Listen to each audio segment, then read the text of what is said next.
जय जोहार, जय छत्तीसगढ़। नमस्कार, मैं आपके साथ दीपांशु शर्मा। आप देखना शुरू कर चुके हैं लाइव छत्तीसगढ़। दिन भर की हर छोटी बड़ी खबरें लेकर आए हैं आपके सामने, लेकिन उससे पहले हेडलाइंस की ओर।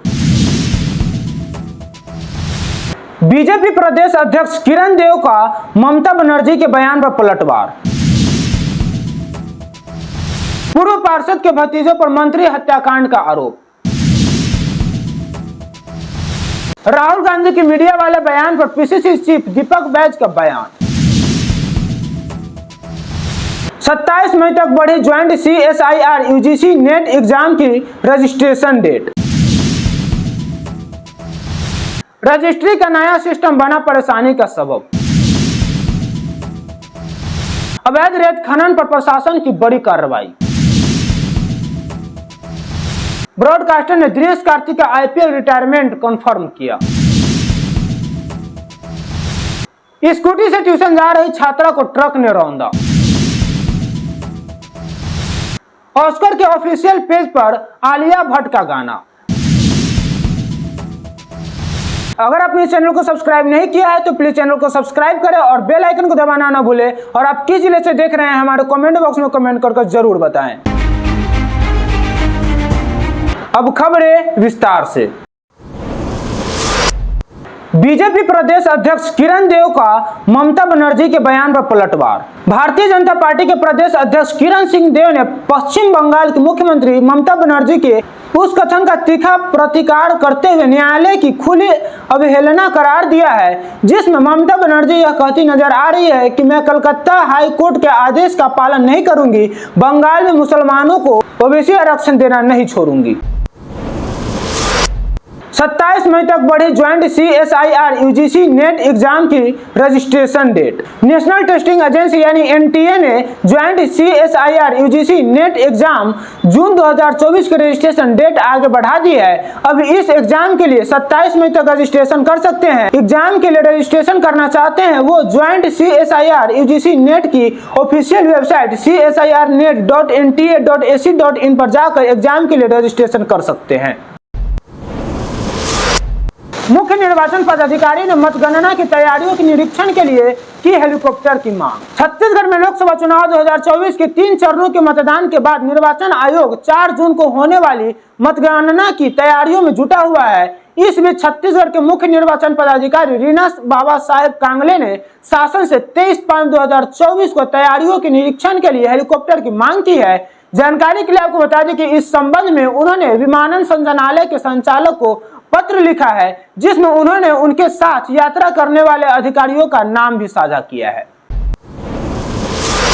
निलंबित IAS रानू साहू और सौम्या चौरसिया 4 दिन की EOW डिमांड पर। कोयला घोटाला मामले में निलंबित IAS रानू साहू और सौम्या चौरसिया को आज रायपुर के विशेष कोर्ट में पेश किया गया। कोर्ट ने रानू साहू और सौम्या को 4 दिन के लिए EOW की रिमांड पर सौंपा गया है। जानकारी के लिए आपको बता दें कि EOW ने रानू साहू और सौम्या की रिमांड के लिए कोर्ट में याचिका लगाई थी, जिसमें EOW अब आरोपियों से कई बिंदुओं पर पूछताछ करेगी।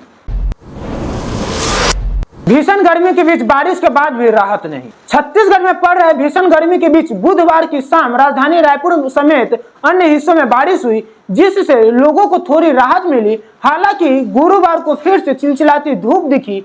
ऐसे में लोगों को गर्मी से बचने के लिए घरों में ही रहना पड़ेगा। मौसम विभाग की माने तो आगामी 3 दिनों तक तापमान स्थिर रहेगा। इसके बाद तापमान में वृद्धि के आसार हैं। अगले 4 दिनों प्रदेश के 1-2 स्थानों पर मेघ गर्जन, अंधड़ और वर्षा की संभावना है। राहुल गांधी की मीडिया वाले बयान पर पीसीसी चीफ दीपक बैज का बयान। राहुल गांधी की मीडिया को लेकर दिए बयान पर सियासी घमासान मचा हुआ है। इस मामले में प्रदेश कांग्रेस अध्यक्ष दीपक बैज ने कहा कि राहुल गांधी ने कुछ मीडिया संस्थानों के संबंध में कहा है, जिसमें माननीय मुख्यमंत्री उनके बयानों को गलत ढंग से पेश कर रहे हैं। क्या बीजेपी सरकार ने विज्ञापन नहीं दिया, प्रचार नहीं किया? बीजेपी की पोस्टर के अटैक पर पीसीसी चीफ दीपक बैज ने कहा कि बीजेपी को आने वाले चुनाव में हार दिखाई दे रहा है। जानकारी के लिए आपको बता दें कि उन्होंने यह भी कहा कि बौखलाहट में वे तरह तरह के हथकंडे अपना रहे हैं। इंडिया गठबंधन के लिए पूरे देश में जबरदस्त माहौल है। स्पष्ट बहुमत के साथ इंडिया गठबंधन की सरकार बन रही है। वहीं हार नरेंद्र मोदी के चेहरे पर झलक रही है। कांग्रेस के आरक्षण खत्म करने वाले पोस्ट पर डिप्टी सीएम विजय शर्मा का पलटवार। कांग्रेस के आरक्षण वाले सोशल वॉर पर डिप्टी सीएम विजय शर्मा ने पलटवार किया है। जानकारी के लिए आपको बता दें कि उन्होंने कहा कि संविधान के आधार पर चलने वाले बीजेपी की सरकार संशोधन किसके कार्यालय में अधिक इतिहास देखे हुए है। अगर संविधान बदलाव का मसला है तो C1 और यूसीसी में है। अब जो बातें हैं संविधान खत्म करना, आरक्षण खत्म करना निराधार बातें हैं, जनता सब समझती है। इसके साथ ही उन्होंने अन्य मुद्दों पर भी बयान दिया है। नक्सल मुठभेड़ में जवानों को मिली बड़ी कामयाबी। छत्तीसगढ़ के नक्सल प्रभावित क्षेत्र में एक बार फिर सुबह से चल रही नक्सल मुठभेड़ में पुलिस को बड़ी कामयाबी मिली है। जवानों ने मुठभेड़ में 2 नक्सलियों को मार गिराया है। इसके साथ ही कई नक्सलियों को जिंदा पकड़ा है। हालांकि पकड़े गए नक्सलियों की संख्या की आधिकारिक पुष्टि अभी नहीं हुई है। राजस्व के पेंडिंग मामलों पर सख्त हुई मंत्री टंकराम वर्मा। छत्तीसगढ़ के खेल व राजस्व मंत्री टंकराम वर्मा ने गुरुवार को कांग्रेस पार्टी और नेता राहुल गांधी पर जमकर हमला बोला है। उन्होंने कांग्रेस के 300 सीटों पर जीत के दावे को हास्यास्पद बताया है। वहीं राहुल गांधी के मीडिया बिकाऊ है वाले बयान को लेकर कैबिनेट मंत्री वर्मा ने भारतीय मीडिया को देश की ताकत बताते हुए राहुल पर जमकर हमला बोला है। इसके अलावा उन्होंने राजस्व के पेंडिंग मामलों पर सख्ती दिखाई है। एनएमसी ने सिम्स मेडिकल कॉलेज पर लगाया 3 लाख का जुर्माना। नेशनल मेडिकल कमीशन ने बिलासपुर के सिम्स मेडिकल कॉलेज पर 3 लाख का जुर्माना लगाया है। सिम्स में फैकल्टी और जरूरी संसाधनों की कमी पर यह जुर्माना किया है। साथ ही 2 माह के भीतर कर्मियों को दूर करने के निर्देश दिए हैं। ऐसा न होने पर एनएमसी ने एमबीबीएस की सीटें कम करने की भी चेतावनी दी है। इंडिया पोस्ट पेमेंट बैंक में ऑफिशियल भर्ती के आवेदन की लास्ट डेट 24 मई। इंडिया पोस्ट पेमेंट बैंक में इंफॉर्मेशन टेक्नोलॉजी एग्जीक्यूटिव के पदों पर अप्लाई करने की लास्ट डेट 24 मई है। उम्मीदवार ऑफिशियल वेबसाइट www.ippbonline.com पर जाकर अपना आवेदन कर सकते हैं। यह भर्ती संविदा पर है।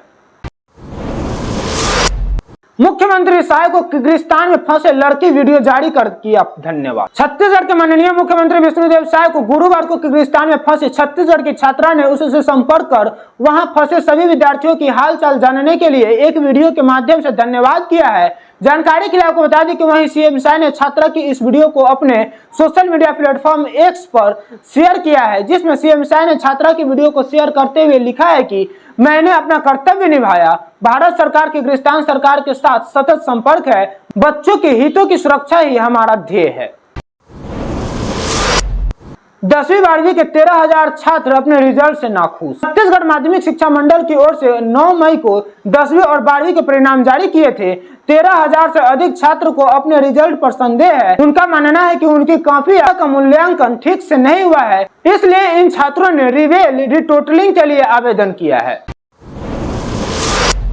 रजिस्ट्री का नया सिस्टम बना परेशानी का सबब। छत्तीसगढ़ में फरवरी माह में शुरू हुआ जमीन रजिस्ट्री का नया सिस्टम न केवल क्रेता विक्रेता बल्कि अधिवक्ताओं के लिए भी परेशानी का सबब बन गया है। इन परेशानियों से अधिकारियों को अवगत कराने के लिए कई बार कलेक्टर परिसर स्थित रेड क्रॉस भवन में अधिवक्ता जुटे थे, लेकिन परेशानी कम होने के बजाय और बढ़ती भी जा रही है। वहीं इस पूरे मामले छत्तीसगढ़ के वित्त मंत्री ओपी चौधरी ने व्यवस्थाओं में सुधार के निर्देश दिए हैं। केटीयू के दैनिक वेतन भोगी कर्मचारियों की याचिका पर सुनवाई। हाईकोर्ट के कुशाभाऊ ठाकरे का पत्रकारिता यूनिवर्सिटी के दैनिक वेतन भोगी कर्मियों की याचिका पर कुलपति समेत अन्य को अवमानना नोटिस जारी किया है। मामले की अगली सुनवाई 10 जून को होगी। जानकारी के लिए आपको बता दें कि पूर्व में भी दायर अवमानना याचिका पर यूनिवर्सिटी ने कोर्ट के समक्ष आदेश का पालन करने और दैनिक वेतन भोगी कर्मचारियों को प्रताड़ित नहीं करने का आश्वासन दिया था, जिसमें यूनिवर्सिटी के आश्वासन पर कोर्ट ने 2 फरवरी 2024 को सुनवाई कर अवमानना याचिका निराकृत की थी। अवैध रेत खनन पर प्रशासन की बड़ी कार्रवाई। छत्तीसगढ़ के महासमुंद क्षेत्र में लगातार अवैध रेत परिवहन की खबर सामने आती रहती है। ऐसे में प्रशासन भी अवैध रेत माफियाओं सहित रेत खनन और परिवहन में संलिप्त लोगों के खिलाफ लगातार कार्रवाई कर रही है। जानकारी के लिए आपको बता दें कि इसी कड़ी में गुरुवार को प्रसदा जोशी को महिला सरपंच को निलंबित कर दिया गया है। इंडियन नेवी में अग्निवीरों की भर्ती के लिए आवेदन की आखिरी तारीख करीब 27 मई तक करें अप्लाई। भारतीय नौसेना में अग्निवीरों की भर्ती के लिए आवेदन जारी है। उम्मीदवार 27 मई तक ऑफिशियल वेबसाइट पर जाकर अप्लाई कर सकते हैं। ऑफिशियल वेबसाइट joinindiannavy.gov.in पर जाकर अप्लाई कर सकते हैं। आरसीबी प्लेऑफ में सबसे ज्यादा मुकाबले हारने वाली टीम बनी। राजस्थान रॉयल्स ने आईपीएल एलिमिनेटर में रॉयल चैलेंजर्स बेंगलुरु को 4 विकेट से हराकर क्वालिफायर 2 में जगह बनाई है। अहमदाबाद में राजस्थान ने टॉस जीतकर गेंदबाजी चुनी, वहीं बेंगलुरु ने 20 ओवर में 8 विकेट पर 172 रन बनाए। जानकारी के लिए आपको बता दें कि राजस्थान ने 19 ओवर में 6 विकेट पर टारगेट हासिल कर लिया। इसी के साथ आरसीबी सबसे ज्यादा प्लेऑफ मुकाबले हारने वाली टीम बनी। वहीं विराट ने 8000 आईपीएल रन सबसे पहले पूरे किए और यजुवेंद्र चहल राजस्थान रॉयल्स के लिए all time top wicket taker बन गए। पूर्व पार्षद के भतीजों पर मंत्री हत्याकांड का आरोप।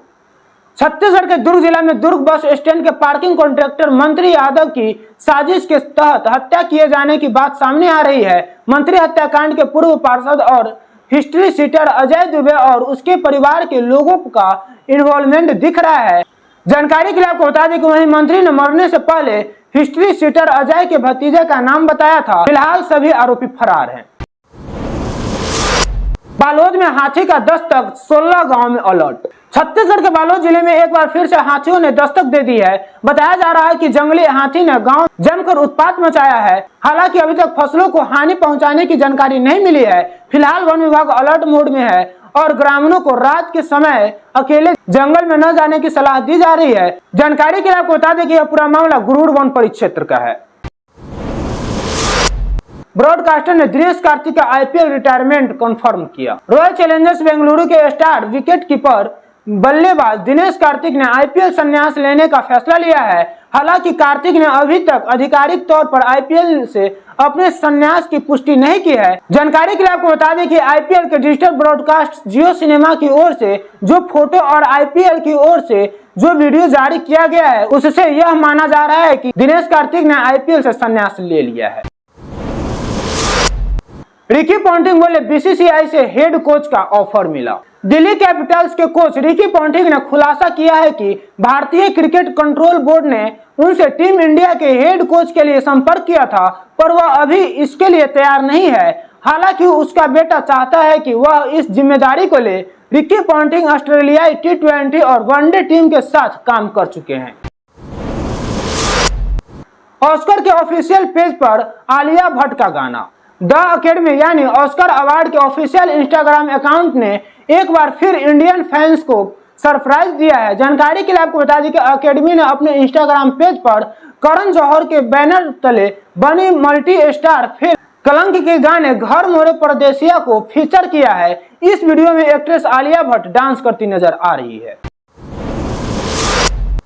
स्कूटी से ट्यूशन जा रही छात्रा को ट्रक ने रौंदा। छत्तीसगढ़ के दुर्ग जिला के भिलाई में 23 मई को दर्दनाक सड़क हादसे में एक छात्रा की मौत हो गई। स्कूटी सवार 10वीं की छात्रा रिधिमा साहू की गिट्टी से भरे ट्रक ने रौंद दिया, जिससे मौके पर ही उसकी मौत हो गई। यह घटना कोतवाली थाना क्षेत्र के भिलाई सेक्टर 9 पंथी चौक की है। डिप्टी सीएम विजय शर्मा बोले नगरीय निकाय में जाति प्रमाण पत्रों की होगी जांच।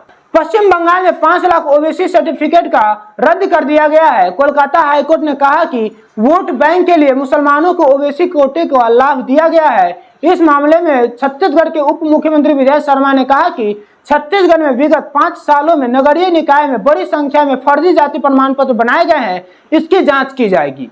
अगर आपने चैनल को सब्सक्राइब नहीं किया है तो प्लीज चैनल को सब्सक्राइब करें और बेल आइकन को दबाना ना भूलें। और आप किस जिले से देख रहे हैं हमारे कमेंट बॉक्स में कमेंट करके जरूर बताएं। न्यूज बुलेटिन में फिलहाल इतना ही, तब तक दीजिए इजाजत। जय जवाहर, जय छत्तीसगढ़।